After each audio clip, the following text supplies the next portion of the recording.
Republic of Indonesia.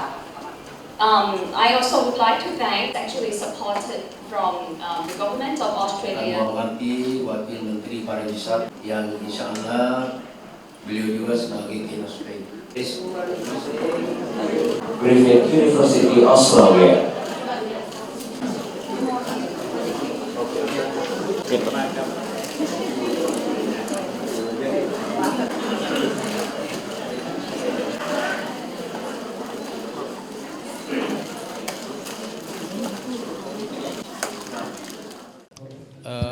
Memang agenda utama itu adalah kerjasama di bidang kepariwisataan yang penggeraknya adalah wanita, women. Tentu bukan hanya itu. Kalau kita bicara pariwisata kan sekarang banyak ragamnya, banyak anekanya. Nah, Umi sebagai tuan rumah ini kehormatan. Karena bagaimanapun kita selalu mendorong itu pariwisata dan budaya lokal. Jadi kita tetap juga bagaimana memperkenalkan budaya lokal yang menasional bahkan dari segi internasional. Nah, dengan kerjasama Griffith ini sebuah kehormatan, kepercayaan bagi kita bahwa Umi punya potensi untuk bisa bekerja sama dan mengembangkan pariwisata lokal dalam bentuk kolaborasi antara UMI sebagai lembaga pendidikan dengan Griffith University Australia. Kita berharap bahwa ini akan bisa dikembangkan lagi ke depan dengan berbagai momen-momen yang memberikan dorongan bagi pengembangan wisata lokal dan tentu wisata nasional. Iya, iya. Makasih ya. School, Griffith University Australia. Ibu Wis, Bapak Heri Rahmat Wijaya MM, Ketua Pembina Yayasan Wakaf Umi Surah Mukhtar MA, dan kita dapat hadir dalam kegiatan internasional simpulankan peran perempuan. Ya, jadi ini salah satu kemitraan dengan antara Universitas Muslim Indonesia dan Universitas Griffith di Brisbane di Australia. Dan sebetulnya ini luar biasa karena ini tentang pariwisata dan bagaimana bisa mendukung perempuan untuk industri pariwisata yang berkelanjutan.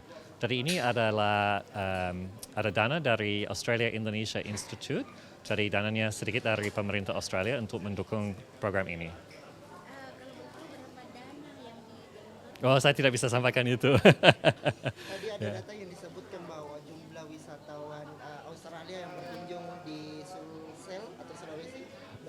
Sebetulnya kami tidak punya statistik untuk Sulawesi, tapi untuk seluruh Indonesia, tahun lalu 1,7 juta wisatawan Australia datang, dan devisanya lebih dari 10,1 miliar dolar Australia. Dibanding tahun 2027? Saya tidak ada statistik, tapi sudah naik. Jadi itu berarti sebelum COVID, jumlahnya kira-kira 1,5 juta, tapi tentu saja anjlok karena COVID, tapi setelah tahun 2022-2023 baru mulai lagi. Dan sekarang sebelum COVID, Indonesia menjadi tujuan wisatawan Australia paling populer nomor kedua di dunia, tapi sekarang nomor 1. Ya. Karena ini tetangga, sangat dekat, dan orang Indonesia sangat ramah, jadi orang Australia sangat suka mengunjungi Indonesia. Dan walaupun 1,7 ke Bali, jumlahnya yang keluar Bali masih sedikit. Menurut informasi statistik Indonesia, karena statistik Indonesia punya untuk setiap provinsi. Lebih spesifik, lebih spesifik kira-kira potensi apa yang ya, betul. Ya, jadi kalau kita lihat Sulawesi Selatan, ada keunggulan yang tidak ada di tempat lain. Tadi misalnya ada Tanah Toraja, tidak ada Tanah Toraja di tempat lain di Indonesia, bahkan di dunia. Jadi, tapi selain dari itu ada pantai yang indah sekali. Saya pernah ke Tanjung Bira, sebetulnya 25 tahun lalu saya ke sana pertama kali, tapi luar biasa di sana. Orangnya sangat ramah. Apalagi kalau di Sulawesi Selatan juga ada wisatawan bahari. Jadi bukan hanya orang Australia naik pesawat, tapi juga ada orang yang punya yacht.